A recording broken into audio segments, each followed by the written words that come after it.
The 1960s were a decade of experimentation for American automakers, and nowhere was this more evident than in the crossover between trucks and cars. As manufacturers tried to appeal to both utility-minded buyers and those seeking car-like comfort and styling, they introduced pickup trucks that blurred the lines between these two categories. While the idea was ambitious, many of these hybrids missed the mark. Their designs failed to deliver on the practicality of a truck or the sophistication of a car, leaving them stuck in an awkward middle ground. Here are 13 examples of 1960s pickup trucks that tried to be cars but ultimately failed. Dear viewer, don't forget to subscribe to the channel. Thanks for your support. Number 13, Chevrolet El Camino, produced from 1964 to 1967. While undeniably stylish and innovative in concept, this car-based pickup suffered from practical limitations that prevented it from gaining widespread acceptance among traditional truck buyers.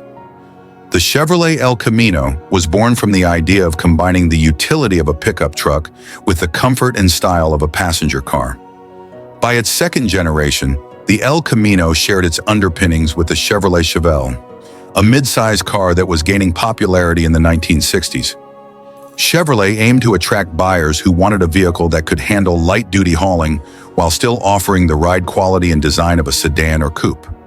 It was positioned as a sporty alternative to traditional pickups, blending style and functionality in a way that was meant to appeal to suburbanites and small business owners.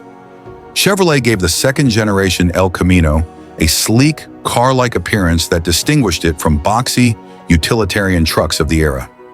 The El Camino adopted much of the Chevelle's aesthetic, including its smooth lines, prominent grille, and optional sporty trims. Buyers could choose from base models to high-performance Super Sport SS versions, making the El Camino more versatile in its appeal. Thanks to its car-based platform, the El Camino offered a smoother and more comfortable ride than most trucks of the time. Unlike the leaf spring setups found in traditional pickups, the El Camino featured a coil spring suspension system, improving handling and comfort. Chevrolet provided an array of engines for the El Camino, from economical 6-cylinders to powerful V8s, including the iconic 396 cubic inch big block. This made the vehicle appealing to performance enthusiasts. Despite its strengths, the second-generation El Camino faced significant challenges that limited its success. One of the El Camino's most glaring flaws was its cargo bed, which was significantly smaller than those of traditional trucks. While sufficient for light-duty hauling, the bed's size and payload capacity couldn't compete with larger pickups. For many buyers, the El Camino didn't offer enough utility to justify choosing it over a standard truck, nor did it provide the same practicality as a regular sedan or station wagon. The El Camino's car-based construction meant it lacked the durability and off-road capability of body-on-frame trucks. Truck buyers valued toughness and reliability for heavy-duty tasks, and the El Camino's car-like design gave the impression of fragility. These core truck-buying demographics found little use for a vehicle that couldn't handle rough terrain or heavy loads. The El Camino's biggest challenge was its unclear identity. It often came across as a stylish experiment rather than a serious work vehicle. For some buyers, it was neither car enough nor truck enough. While it attracted a loyal following among enthusiasts, it didn't have the broad appeal needed to become a mainstream success. The El Camino struggled to find its footing because it tried to appeal to two very different markets, car buyers and truck buyers. A more focused approach might have helped it carve out a stronger niche. Style can attract attention, but utility often wins the day in the truck market. The El Camino's small bed and limited toughness made it less functional than competitors, undermining its appeal. The El Camino deserves credit for its bold concept, but its hybrid nature made it difficult to market effectively. It serves as a reminder that innovative designs must balance practicality with ambition. The 1964 to 1967 Chevrolet El Camino was a vehicle with undeniable style and an intriguing concept, but it ultimately failed to deliver the utility and ruggedness expected of a pickup truck. While it gained a cult following and remains a beloved classic among enthusiasts today, its limited practicality and unclear identity kept it from achieving mainstream success in its time. As we reflect on the second-generation El Camino, Let's appreciate its innovative spirit while recognizing the importance of meeting the practical needs of consumers. Number 12, Studebaker Champ, a compact pickup truck produced from 1960 to 1964. While Studebaker's Champ aimed to combine modern style, passenger car comfort, and truck utility, it ultimately failed to meet the expectations of buyers, and its struggles serve as a cautionary tale in automotive history. By the late 1950s, Studebaker recognized the need to refresh its truck lineup. To compete with offerings from the Big Three, Ford, General Motors, and Chrysler, the Champ was introduced in 1960 with the intention of blending. The Champ borrowed heavily from the design of Studebaker's passenger cars to create a sleek and contemporary look. With a cab based on the 1953 Studebaker sedans, the Champ was intended to offer a smoother ride and greater comfort than traditional trucks. Like any pickup, the Champ needed to appeal to buyers who prioritize practicality and hauling capability. The Champ introduced a few notable features that set it apart from competitors. It was one of the first trucks to offer this now common feature, enhancing ventilation and passenger comfort. The space-side bed was designed to maximize cargo space, borrowing its design from Dodge to save on costs. By adopting the cab design of Studebaker's passenger cars, the Champ had a distinctive, streamlined appearance that differentiated it from the boxy trucks of the time. The Champ's smaller dimensions made it a viable option for buyers looking for a truck that was easier to maneuver and park in urban environments. Despite its strengths, the Champ faced several challenges that severely limited its success. While the cab's origins in the 1953 Studebaker sedans gave the truck a sleek appearance, it also made the vehicle feel dated by the time it debuted in 1960. The sedan-based cab was nearly a decade old when the Champ was introduced, and it couldn't match the fresh designs of competitors' trucks. The cab's car-derived design prioritized style over space, leaving the interior less functional and roomy than rival pickups. Studebaker's reputation for reliability was already faltering, and the Champ didn't help matters. The Champ was available with Studebaker's aging six-cylinder and V8 engines, both of which were prone to mechanical issues and lacked the refinement of engines from Ford or Chevrolet.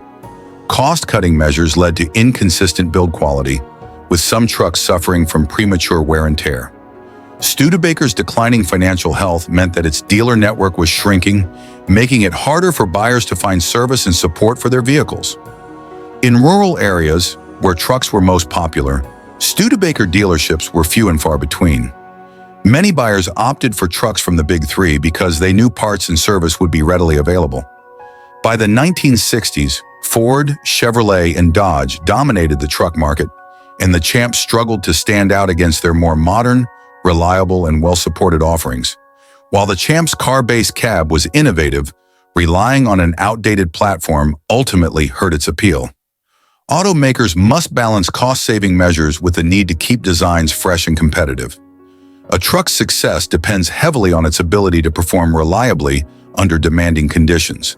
The Champ's mechanical issues undermined its reputation and alienated potential buyers. Even a well-designed vehicle can fail without a robust dealer network to back it up.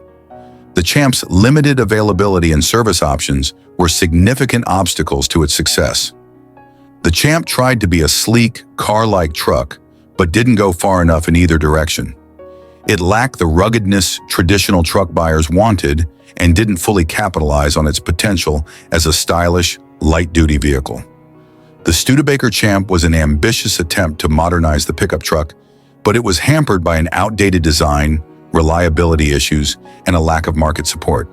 While it remains a fascinating chapter in automotive history, the Champ serves as a reminder that innovation alone isn't enough to guarantee success. It must be paired with quality, practicality, and strong market support.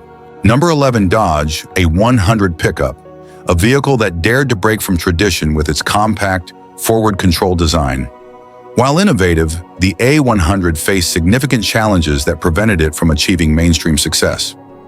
By the early 1960s, compact trucks were gaining traction in the market, and Dodge sought to capitalize on this trend with the A100 pickup. Key features of the A100's concept included the cab-over-engine layout maximized the truck's footprint by placing the driver directly over the front axle. This provided a compact overall size while retaining a functional cargo bed. Its small size made it ideal for urban use, where maneuverability and parking ease were priorities. Dodge aimed to provide a driving experience more akin to a car than a traditional truck, appealing to buyers seeking comfort alongside utility. The A100's forward control configuration was distinctive, setting it apart from conventional pickups of the time. By moving the cab forward, Dodge freed up more room for the cargo bed within a shorter wheelbase. Its flat-faced front end and compact stance made it stand out on the road. The A100 was available with a range of engines, including reliable and efficient. These were ideal for light-duty use. Offered in later models, the V8 added performance for buyers needing more power. The A100's small size made it easy to navigate city streets and tight spaces, appealing to businesses and urban drivers. Despite its strengths, the Dodge A100 faced several significant drawbacks that limited its practicality and appeal. While innovative, the cab-over-engine design introduced several issues. Sitting directly over the engine and front axle made for a bouncy, noisy ride, particularly on rough roads. The lack of a front crumple zone left occupants vulnerable in collisions, which became a growing concern as vehicle safety standards evolved. Traditional pickups offered better utility for work purposes. The compact size and forward control design restricted the truck's hauling capacity compared to full-size pickups. Unlike a conventional cab, the A100 lacked interior storage space behind the seats, making it less versatile for tools, gear, or passengers. The A100's design made it a niche vehicle rather than a mass-market contender. While ideal for cities, it wasn't as suited for rural or industrial use, where larger trucks dominated. Its quirks made it attractive to a small subset of buyers, but it couldn't compete with the widespread practicality of more conventional pickups. During the same era, compact vans like Dodge's own A100 van and competitors like the Ford Econoline offered greater versatility with their enclosed cargo areas and passenger carrying capabilities. The A100's forward control layout was bold, but sacrificed comfort, safety, and functionality. Future designs must strike a balance between being innovative and meeting the practical needs of buyers. While the A100 targeted urban drivers and light-duty users, it didn't fully address the needs of work-oriented buyers or families. Successful vehicles cater to broader markets. As consumer expectations evolved in the 1960s, safety and ride comfort became increasingly important. The A100's shortcomings in these areas hindered its appeal. The Dodge A100 pickup was a daring attempt to rethink the compact truck, offering a unique design and urban-friendly dimensions. However, its lack of practicality, comfort, and safety limited its appeal, and it ultimately struggled to compete with more traditional pickups and versatile vans. While it remains an intriguing chapter in automotive history, the A100 serves as a reminder that bold ideas must be paired with functionality to succeed in the competitive truck market. Number 10. International Harvester Travelette, a vehicle that aimed to merge the passenger comfort of a car with the utility of a truck. While its concept as a crew cab pioneer was innovative, the execution fell short, leaving it stranded in an awkward middle ground. In the early 1960s, the pickup truck market began to evolve. Manufacturers recognized that trucks were no longer just tools for farmers and tradespeople. They were becoming family-friendly vehicles as well. International Harvester, a brand known for its rugged utility vehicles, introduced the Travelette as one of the first crew cab pickups. This was groundbreaking for the era, offering seating for up to 6 passengers in a segment traditionally limited to 2 or 3. The Travelette aimed to serve as a capable work vehicle while doubling as comfortable transportation for families or crews. Leveraging International Harvester's reputation for durability, the Travelette was marketed as a tough, dependable truck. The Travelette was a trailblazer, introducing a layout that is now standard for modern trucks. The extra seating made it more versatile than single-cab pickups, appealing to buyers needing to transport both people and cargo. The crew cab was practical for jobs requiring a team, such as construction or agriculture. International Harvester's lineage of reliable farm equipment and utility vehicles gave the Travelette an image of durability and toughness, traits prized by truck buyers. Some Travelette models offered four-wheel drive, making it suitable for off-road or heavy-duty tasks, further broadening its potential appeal. Despite these strengths, the Travelette struggled to connect with buyers due to several critical flaws. The Travelette's design was awkward and unrefined, even by the standards of the 1960s. The elongated cab made the truck look unbalanced, especially when paired with the short cargo bed. The squared-off body lacked the sleek lines seen in contemporary trucks from Ford or Chevrolet, making it visually unappealing. While the crew cab was a novel idea, its implementation compromised functionality. The long cab left little room for a practical cargo bed, limiting the truck's utility for hauling. The extended wheelbase made the Travelette difficult to maneuver, especially in tight spaces, and it suffered from vague, heavy steering. The Travelette's powertrain options were lackluster. The inline-6 and V8 engines offered were adequate for the time, but lacked the refinement and power of competitors' offerings. The truck's size and weight strained its engines, resulting in sluggish acceleration and poor fuel economy. International Harvester's smaller dealer network put it at a disadvantage compared to the big three automakers. Buyers had fewer opportunities to see or service the vehicle, further limiting its market penetration.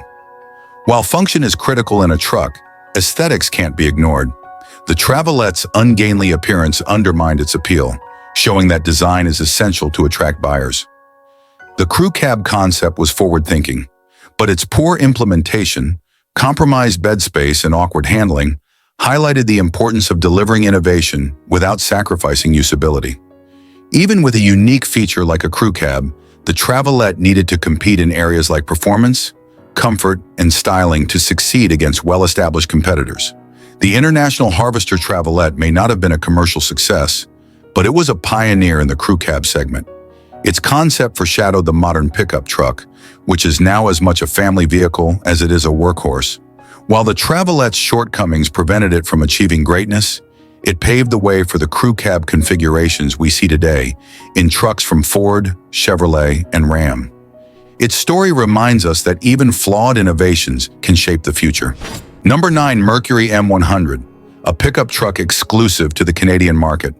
Positioned as a more upscale alternative to Ford's wildly popular F-Series, the M100 seemed like an intriguing proposition. However, it ultimately struggled to carve out its niche and faded into obscurity.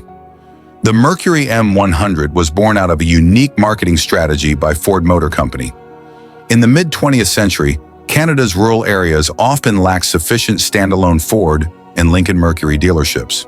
To maximize brand reach, Ford allowed Mercury dealerships to sell trucks, but they needed a distinct product to differentiate them from their Ford counterparts. The M100 was essentially a rebranded Ford F-Series pickup, but it was dressed up with cosmetic tweaks to position it as a more upscale offering. Key features included the M100 wore exclusive Mercury badging to align with the brand's premium image. Slightly different grille designs, unique trim options, and exclusive badging aimed to give the truck a more refined, polished appearance. The M100 was marketed to buyers who wanted a truck with a touch of luxury. Farmers, business owners, and rural professionals who needed utility but didn't want to sacrifice style. Despite its aspirations, the Mercury M100 failed to gain traction. Let's break down the key reasons for its lack of success. The M100 was, at its core, a Ford F-Series with a slightly different badge and trim package. Buyers quickly realized that there was little beyond the Mercury branding to justify the higher price tag. The mechanical components, performance, and utility were identical to the Ford version. In an era when buyers prioritized functionality and affordability in trucks, paying extra for minor cosmetic upgrades seemed unnecessary. The M100's premium positioning backfired in a cost-conscious market. The M100 was priced above its Ford counterpart, yet it didn't offer any significant performance or capability advantages. Buyers viewed the M100 as a dressed-up Ford rather than a truly unique offering, leading many to opt for the more affordable F-Series. The Mercury brand's association with premium passenger cars didn't translate well to the truck market. While Mercury cars were known for comfort and luxury, trucks were seen as rugged, utilitarian vehicles. The M100 struggled to reconcile these two identities. Many buyers questioned why Mercury, traditionally a car-focused brand, was selling pickups in the first place. The Canadian truck market posed its own challenges for the M100. Canada's population was smaller and more geographically dispersed than the US, limiting the potential customer base for niche vehicles like the M100. While the M100 was meant to bolster Mercury dealerships in rural areas, the overlap with Ford dealerships often created competition rather than complementarity. Truck buyers prioritize functionality and performance over aesthetics. A vehicle must offer tangible benefits, like improved towing capacity, durability, or advanced features, to justify a higher price. Mercury's attempt to extend its premium image into the truck market diluted the brand's identity. Successful vehicles align closely with the brand's core values and customer expectations. The M100's failure to differentiate itself from the Ford F-Series highlights the importance of standing out in a competitive market. Without unique features or capabilities, a product risks being overshadowed by more established options. Though the Mercury M100 faded into obscurity, it represents an interesting experiment in automotive branding. It's a reminder that even good ideas like targeting a premium truck segment can falter without proper execution. Today, the M100 is a rare collector's item, appreciated by enthusiasts for its uniqueness rather than its practicality or innovation. Its story serves as a lesson in the importance of aligning product design, branding, and market expectations. Number 8, Chevrolet Corvair 95 Rampside, a vehicle that dared to be different in the early 1960s. With its unique rear-engine layout and side ramp for easy loading, Chevrolet attempted to combine innovation and practicality in a compact truck. Unfortunately, despite its bold ambitions, the Rampside ultimately failed to resonate with traditional truck buyers. Launched in 1961 as part of the Corvair 95 line, the Rampside was Chevrolet's answer to the growing demand for compact, versatile trucks. Inspired by the Volkswagen Type 2, the microbus, Chevrolet sought to innovate with the following features. The Rampside housed its engine in the rear, a 2.4-liter flat-six pancake engine derived from the Corvair car. This setup created a low floor in the bed for easier loading. Its defining feature was a fold-down ramp on the side of the bed, designed for quick and convenient loading of heavy or wheeled items like appliances, small machinery, or motorcycles. With a unibody design and cab-forward layout, the Rampside aimed to combine the maneuverability of a car with the utility of a truck. The Rampside was marketed as a forward-thinking, multi-purpose vehicle for small businesses, tradespeople, and suburban families. Despite its innovative features, the Corvair 95 Rampside struggled to win over buyers. Let's examine the key reasons for its failure. The Rampside's rear-mounted flat-six engine was simply not up to the task. With just 80 to 95 horsepower, the engine lacked the power needed to handle heavy loads or demanding work environments. The air-cooled design was prone to overheating under stress, a critical flaw for a vehicle marketed as a work truck. The underpowered engine made the Rampside unsuitable for towing or carrying substantial payloads, further limiting its utility. The rear engine configuration, while innovative, introduced significant handling challenges. The rear-mounted engine created an imbalance that made the Rampside prone to oversteer, especially when unloaded. Traditional truck buyers were accustomed to front-engine setups and found the Rampside's handling dynamics unsettling. While functional in concept, the Rampside's appearance didn't appeal to mainstream truck buyers. The cab-forward design and rear-engine layout resulted in unconventional aesthetics that seemed out of place in the truck market. Despite its low-loading floor, the bed itself was relatively small and shallow, limiting its usefulness for heavy-duty tasks. The Rampside faced stiff competition in a market dominated by traditional body-on-frame trucks. Truck buyers in the 1960s valued ruggedness, simplicity, and proven performance, qualities the Rampside lacked. Competitors like the Ford Econoline and Dodge 100 offered similar cab-forward designs, but were more robust and conventional, making them more appealing to buyers. The Rampside was ahead of its time, but Chevrolet misjudged the conservative truck market.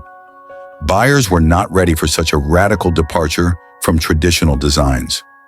While the Rampside introduced clever features like the side ramp, These innovations were undermined by fundamental flaws in performance and utility. Practicality must always complement innovation. The Rampside might have fared better in a different era, when buyers were more open to unconventional vehicles. Timing can make or break even the most innovative products. Today, the Corvair 95 Rampside is remembered as a bold experiment that failed to gain widespread acceptance.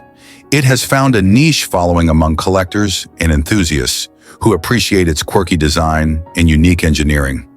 While it didn't succeed commercially, the Rampside's story offers valuable lessons about innovation, market positioning, and the importance of understanding customer needs.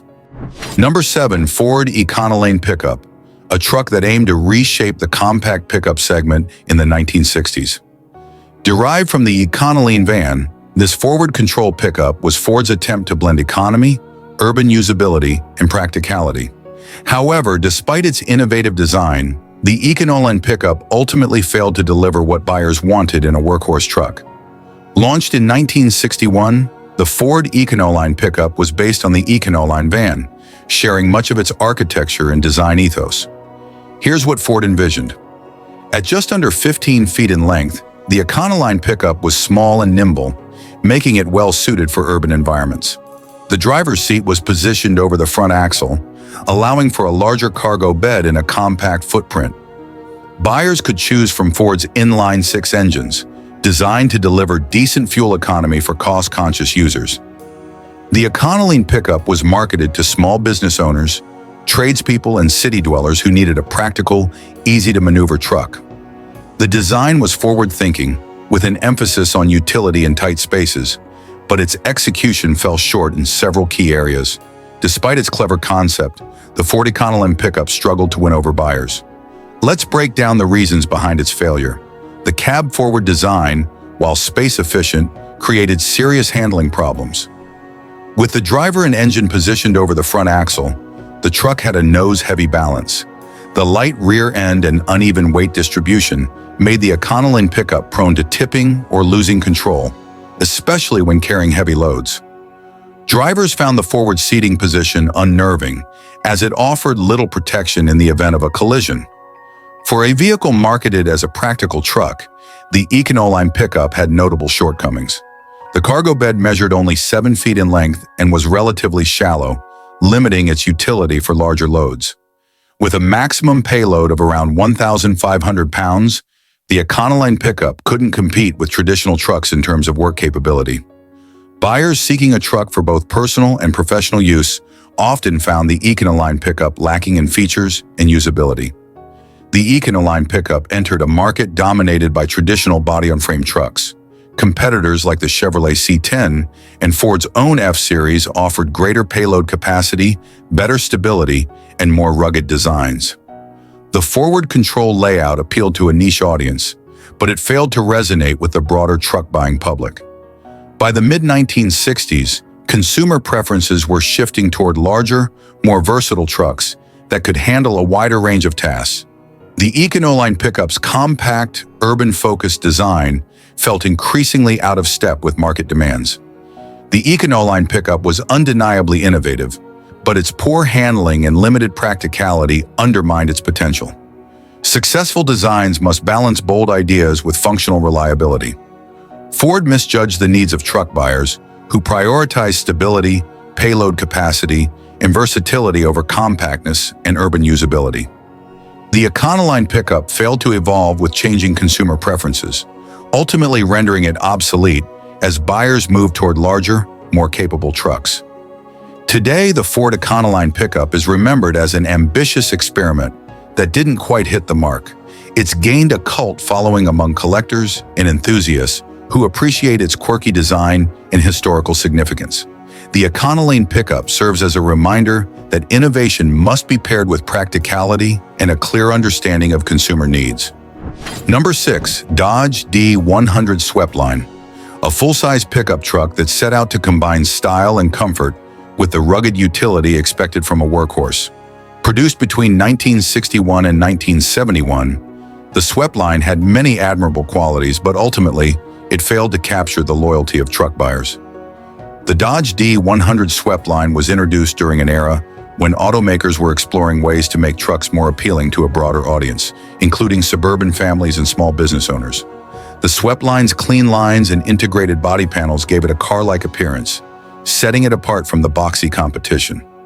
Dodge designed the truck to offer a smoother ride and more refined handling than traditional pickups, appealing to those who prioritize comfort. Available in multiple configurations, including long bed and short bed models, the Sweptline was marketed as a truck that could do it all, work during the week and play on weekends. On paper, the Sweptline seemed like an ideal choice for buyers seeking a blend of style, comfort, and utility. In practice, however, it struggled to deliver on its promises. Dodge prioritized ride comfort over toughness, but this decision alienated the core truck buying demographic. The Sweptline's suspension was too soft for heavy-duty tasks, making it less suitable for hauling and towing compared to rivals like the Ford F-Series or Chevrolet C10. While comfortable when empty, the soft suspension caused excessive bouncing and instability when carrying heavy loads. Trucks in the 1960s were expected to endure harsh conditions, but the Sweptline didn't live up to this standard. Buyers viewed the Sweptline as more of a city truck than a true workhorse, which hurt its appeal in rural and industrial markets.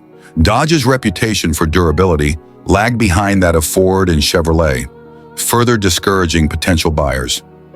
The Sweptline entered a fiercely competitive market dominated by established players. The Ford F-Series and Chevrolet C10 offered proven performance, tougher suspensions, and a wider range of engine options. Dodge's smaller dealer network made it harder for buyers to find parts and service, putting the Sweptline at a disadvantage. The Sweptline's sleek design and comfort-focused features appealed to a narrow segment of buyers, limiting its market potential. Traditional truck buyers valued toughness over aesthetics, while car buyers were unlikely to switch to a pickup, even a stylish one. By focusing on comfort and style, Dodge misjudged the priorities of full-size truck buyers who demanded ruggedness and reliability. While the Sweptline's design was ahead of its time, its functionality lagged behind. Trucks must deliver both utility and style to succeed. In the competitive truck market, brand reputation and dealer support are critical. Dodge's weaker presence compared to Ford and Chevrolet limited the Sweptline's success. Today, the Sweptline is remembered as a stylish but flawed truck that failed to resonate with its intended audience. Enthusiasts appreciate its unique design and historical significance, but it remains a cautionary tale about the importance of understanding consumer needs in the truck segment. Number 5. Rambler Classic CrossCountry Pickup. Produced from 1961 to 1965, this vehicle was an ambitious attempt to combine the practicality of a station wagon with the utility of a pickup truck. While its innovative concept is noteworthy, its execution left much to be desired. American Motors Corporation (AMC) designed the Rambler Classic CrossCountry Pickup for a very specific buyer. Families who occasionally needed light hauling capabilities but didn't want to own a full-size truck. Based on the Rambler Classic station wagon, it featured a chopped rear section and an open cargo bed. It aimed to offer the comfort and passenger capacity of a station wagon while providing some of the hauling versatility of a pickup truck. AMC hoped the CrossCountry Pickup would attract suburbanites and small business owners seeking a multi-purpose vehicle. The CrossCountry Pickup's styling was neither here nor there. With its wagon front end and pickup rear, the design felt disjointed and lacked visual appeal. It didn't fully resemble a truck or a wagon, making it difficult to categorize and market effectively. The CrossCountry Pickup didn't offer the practicality buyers expected from a truck. The truncated rear section provided less cargo capacity than a traditional pickup, making it unsuitable for heavier hauling tasks. While it could handle light loads, it lacked the durability and payload capacity of full-size trucks. The wagon roots didn't translate well into the hybrid design. The removal of the enclosed rear space compromised passenger comfort and weather protection. Families who wanted a wagon chose traditional models that provided more seating and storage. The CrossCountry Pickup was too specialized to find a broad audience. Traditional truck buyers preferred full-size pickups with greater functionality and toughness. Wagon buyers saw little advantage in the open bed and preferred the enclosed utility of standard station wagons. The early 1960s were not conducive to experimental hybrids, like the CrossCountry pickup. Ford, Chevrolet, and Dodge dominated the truck market with proven models that left little room for unconventional designs. AMC, as a smaller automaker, struggled to promote such a niche vehicle effectively. Vehicles need a clear purpose and identity to resonate with buyers. The CrossCountry pickup blurred the lines too much, confusing its potential audience. Buyers of multi-purpose vehicles demand functionality. The CrossCountry pickup failed to deliver sufficient utility to justify its existence. Innovative concepts must align with market needs. The CrossCountry pickup misjudged consumer preferences, overestimating the demand for a hybrid wagon truck. Today, the Rambler Classic CrossCountry pickup is a curiosity in automotive history, representing both the creativity and missteps of AMC during the 1960s. While it failed in its time, it paved the way for future experiments with hybrid utility vehicles, such as the Subaru Brat and Honda Ridgeline. Number 4. Chevrolet truck lineup. The Chevrolet CK Custom Camper, produced from 1960 to 1966. This vehicle was designed to cater to a unique niche of recreational enthusiasts who wanted a versatile truck that could double as a camping vehicle. However, while it had noble intentions, it ultimately fell short of expectations. Chevrolet's CK Custom Camper was developed during a time when camping and outdoor recreation were becoming increasingly popular in America. Dual-purpose design. The custom camper was intended to provide the best of both worlds, a capable pickup for light hauling and a comfortable space for camping. Versatility for adventurers. Equipped with specialized camper kits, it aimed to attract outdoor enthusiasts who desired a vehicle that could accommodate both their lifestyle and recreational needs. One of the significant barriers to the custom camper's success was its pricing. Cost of luxury. The additional features and amenities that made it a custom camper significantly raised its price. Alienation of traditional buyers. Many truck buyers who were seeking affordable and practical work vehicles were put off by the custom camper's premium price tag. While designed for versatility, the custom camper often fell short in practicality. The modifications necessary for the camper setup reduced the truck's overall utility, making it less appealing for those who needed a workhorse. As a result, traditional truck buyers were less inclined to choose a vehicle that couldn't meet their heavy hauling needs. The camper kits, which were essential to the custom camper's appeal, faced significant issues. Many of the camper kits were prone to leaks, leading to water damage and dissatisfaction among users. The structural integrity of the campers often left much to be desired, resulting in a poor user experience and complaints from buyers. The custom camper was caught between two worlds. It struggled to find a solid footing in the market, appealing neither to serious truck users nor dedicated camping enthusiasts. Chevrolet's marketing efforts couldn't adequately convey the vehicle's benefits, further limiting its appeal. When developing niche products, automakers must consider the price sensitivity of their target audience. The custom camper's premium pricing limited its appeal among traditional truck buyers. Any vehicle that claims to serve dual purposes must genuinely deliver on both fronts. The custom camper's compromises in utility hindered its acceptance among practical truck users. Quality control in production is paramount, especially for vehicles marketed as versatile solutions. The issues with the camper kits significantly undermined customer satisfaction and trust in the product. Today, the Chevrolet CK Custom Camper stands as a reminder of the potential and pitfalls of innovation in the automotive world. While it may not have found commercial success, it contributed to the evolution of recreational vehicles and the concept of versatile trucks. Elements of its design and philosophy can still be seen in modern trucks that prioritize both utility and recreational capabilities. Number 3. Dodge D200 Sweptline Crew Cab, produced from 1963 to 1967. This vehicle aimed to break new ground by combining the utility of a pickup with the comfort of a family vehicle, offering seating for up to 6 passengers. However, despite its innovative concept, the D200 Crew Cab struggled to find its footing in the market. The Dodge D200 Sweptline Crew Cab was conceived during a time when truck buyers were beginning to seek vehicles that could serve multiple purposes. Seating for 6, this truck was designed to accommodate larger families, combining the ruggedness of a truck with the comfort and capacity typically associated with passenger cars. Stylish design, the D200 featured the distinctive Sweptline design, characterized by its smooth lines and modern appearance, which aimed to appeal to consumers looking for style as well as functionality. While the concept of a family truck was innovative, it was not widely accepted in the 1960s. Skepticism toward the family truck. Many buyers at the time did not perceive the need for a pickup that could seat more than 3 people.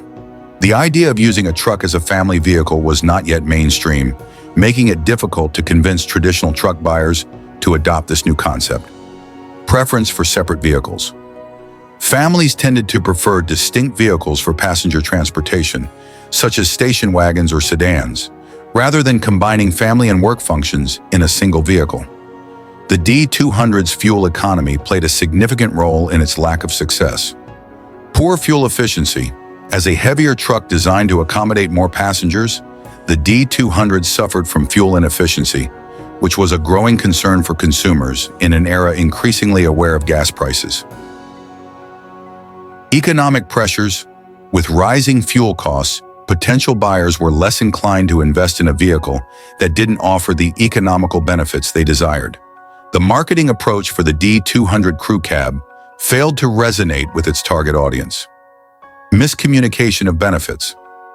Dodge did not effectively communicate the benefits of this innovative truck to potential buyers. The focus on its family-friendly attributes may not have aligned with the rugged, utilitarian image that many truck buyers valued. Lack of competition. There were few competitors in the market that offered similar features, but rather than positioning the D200 as a unique alternative, Dodge struggled to create a compelling narrative around it. Lessons from the Dodge D200 Sweptline crew cab.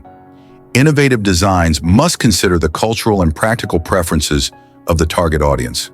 In this case, the concept of a family truck was not yet embraced in the 1960s, which limited its market viability. As consumer awareness of fuel costs grew, automakers needed to prioritize fuel efficiency, especially in larger vehicles. The D200's poor fuel economy was a significant drawback in its appeal. Automakers must effectively communicate the benefits of new concepts to create demand. The D200 could have been marketed more strategically to highlight its advantages as a versatile family vehicle. The Dodge D200 Sweptline crew cab serves as a fascinating case study in automotive innovation and market dynamics. Although it ultimately did not succeed commercially, its design laid the groundwork for future vehicles that would combine utility and family-friendly features.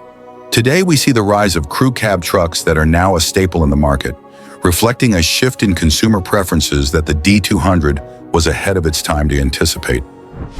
Number 2, FC-170 forward control, produced from 1957 to 1965.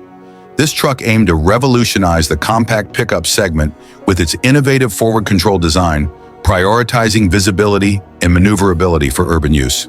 However, despite its unique concept, the FC-170 faced significant challenges that ultimately hindered its success. The Jeep FC-170 was introduced as a solution for those seeking a compact truck that could handle urban environments with ease.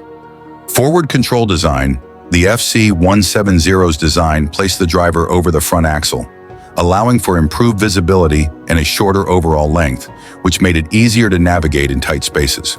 This design was especially appealing for city dwellers who needed a practical work vehicle. Versatility.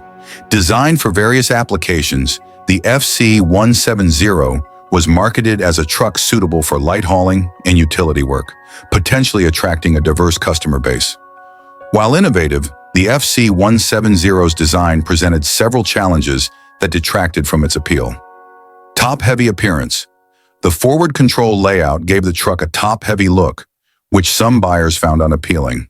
This unusual aesthetic made it less desirable compared to more traditionally styled pickups. Stability issues. The design contributed to a higher center of gravity, resulting in a less stable ride. This was particularly concerning for buyers who required a dependable vehicle for work and hauling tasks. The FC-170's ride quality fell short of consumer expectations, which limited its attractiveness in the market. Stiff suspension. The truck's suspension system was not well suited for the demands of urban driving, resulting in a ride that was often uncomfortable.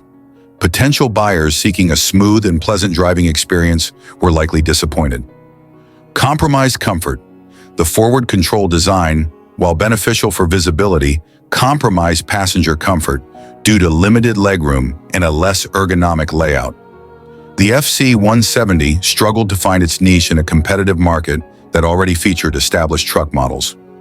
Niche product. The unique design of the FC170 appealed to a limited segment of buyers. Traditional truck owners were likely deterred by its unconventional features, while urban consumers may have preferred more familiar truck designs. Brand perception. Jeep was primarily known for its rugged off-road vehicles.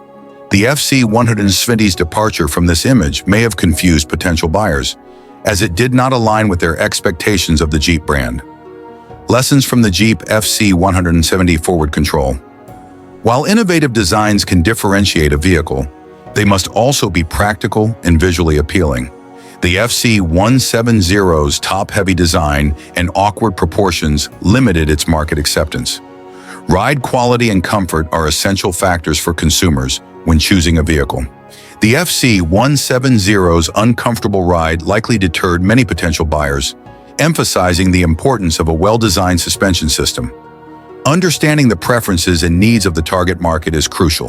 The FC170's niche positioning made it difficult to gain traction in a crowded market where consumers favored traditional truck designs. The Jeep FC170 forward control remains an interesting chapter in automotive history. While it was an innovative concept that aimed to address the needs of urban drivers and utility workers, its shortcomings ultimately hindered its commercial success. Today, the FC170 serves as a reminder of the importance of balancing innovation with practicality and consumer expectations. Its unique design continues to attract the interest of collectors and enthusiasts, showcasing the lasting appeal of unconventional vehicles. Number 1 International Harvester Sealine pickup, produced from 1961 to 1968. This truck was designed to blend rugged utility with a stylish appearance and the comfort features typically found in passenger cars. However, despite its appealing design, the Sealine faced significant challenges that ultimately led to its failure in a competitive market. The International Harvester Sealine pickup was developed with the intention of creating a versatile vehicle that could serve both work and leisure purposes. Stylish design. The Sealine featured a sleek, modern look that set it apart from many of its contemporaries. With its well-proportioned body and attractive lines, it aimed to appeal to consumers looking for a truck that didn't compromise on aesthetics. Comfort features. By borrowing comfort features from passenger cars, the Sealine sought to offer a more enjoyable driving experience. This included improved seating and interior layouts designed to enhance passenger comfort during long drives. Despite its stylish appearance, the Sealine faced significant reliability challenges that plagued its reputation. Mechanical problems. Many owners reported frequent mechanical failures and maintenance issues, which undermined the truck's reliability. This was a major drawback for buyers who relied on their vehicles for work and daily use. Perception of durability. The expectation of durability and dependability is paramount in the truck market. The Sealine's reputation for reliability issues made it less attractive to buyers who prioritize toughness in their vehicles. The Sealine struggled to fully achieve the level of refinement necessary to compete with established brands. Interior quality. While it included comfort features, the overall interior quality often fell short of expectations.